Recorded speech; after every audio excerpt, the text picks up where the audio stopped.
Nang dahil sa'yo, ang puso kong ito ay natutong magmahal. Sadyang ganyan sana.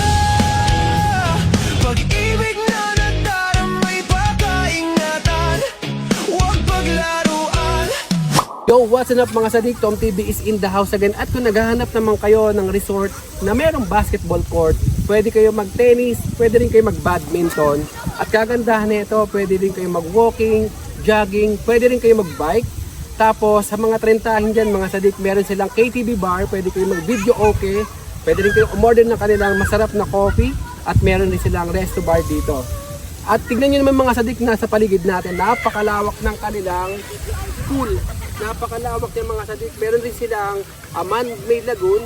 Tapos ito pa yung extra dito mga sadik, dahil bawat sulok dito ay napaka-instagrammable.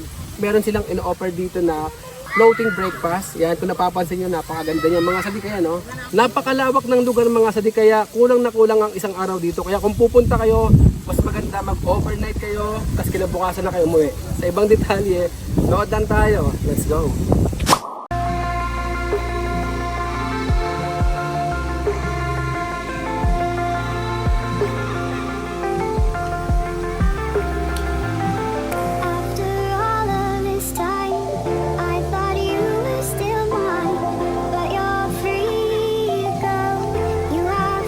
Damn.